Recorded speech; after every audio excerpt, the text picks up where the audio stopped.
Good morning, traders. Monday, November 14th, 8:38 a.m. And here are your morning ideas.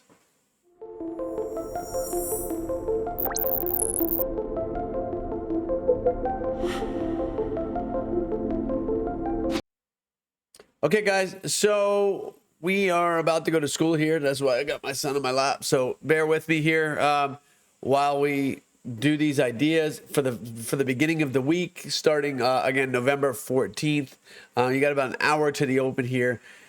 I know that we've been kind of preaching about this level here that's been on this chart for a couple of weeks, and I've been looking for the market to get back to this 40-10 area. If you go back to the morning ideas on Friday, you'll see me talking extensively about this. You can still see the drawings I have where I expected some kind of a sideways movement and then a move and a failure at 40-10, at least initially, because that's where I expected the buyers to get cut off by the sellers, really, and at least fight. That doesn't mean that we have to turn there, and that's a big thing I wanted to talk about today. Is at these areas where I expect to see some kind of a reaction, in this case, a reaction from the sellers or lack of interest from the buyers. That doesn't mean that it's permanent, right? So what we saw on Friday is the market tested lower, then we ran right in to 40-10. We pulled back, we tested again, and then we moved lower and we gapped down in the overnight session. Now,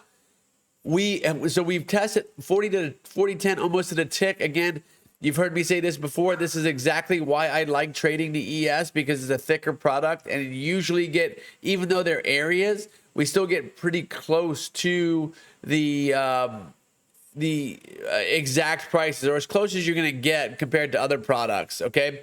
And then overnight, what we did is we've just balanced. This is almost a perfect balance area. It means that nothing new has really happened here. On Friday, we left behind a VPOC at 39.67.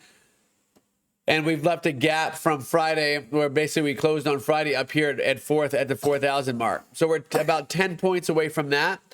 I would expect, because of that we had at the open today, test up into the gap zone, into this gap, and try to close the gap, try to get to the closing price from Friday. That's at 4,000.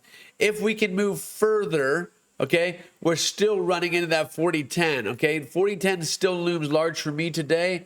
If you were able to, sell 40-10 into this rally, you probably made a little bit on Friday.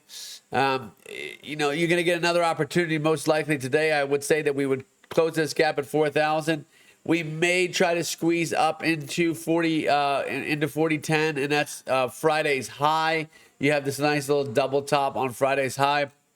I would expect to see the market make another run at 40-10. And if we push through 40-10 and then fail back, so what I mean is, what I'd be looking for a short setup is some kind of a push, break 40-10. I got to move this down a little bit. Break 40-10 and then pull back. Let's see. Pull back through, retest from below, and then start walking down. Again, you get some kind of a head and shoulders pattern, what people like to call this. It's really just, those head and shoulder patterns are just probes or flushes in one direction, and then the market kind of fails. And so that's kind of what I'd be looking for if 40-10 is going to hold. Now, if we hold, the opposite scenario is if we hold above 40-10. If you start to see,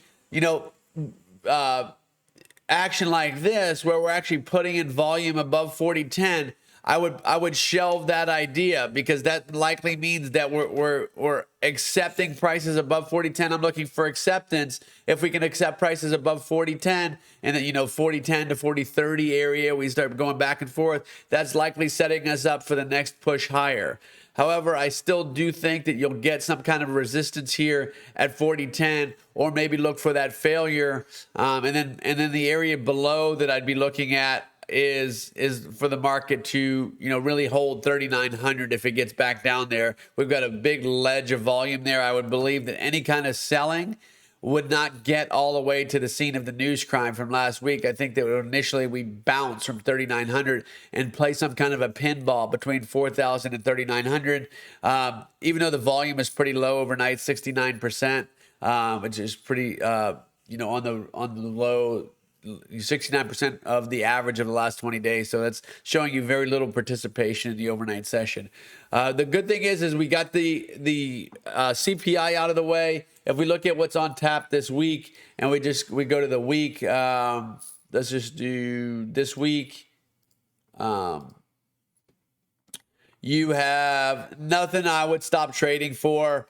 I know there's some red, I'm using a filter here. None of this stuff is going to move the market like FOMC, CPI, non-farm payrolls, any of that stuff. So I think you're kind of in the clear on the news front. I would still look for that 40-10 area and then make some kind of a plan around that, okay? So that's what I'm looking for. That's my plan. I'm just trying to help you see how a trader would formulate his plan, and there's no guarantees. There's no this is the definite way that it's gonna happen. I'm thinking in probabilities, and I'm looking for where do I expect something to happen, because otherwise I get caught just trying to pick a setup in the middle of nowhere. Instead, let the market do its thing, let it run its course, and then I'll get involved where I expect to see some kind of a change in behavior of the market. Okay, and that's what I'm looking for. I'm looking in probabilities, not in indefinites. Okay.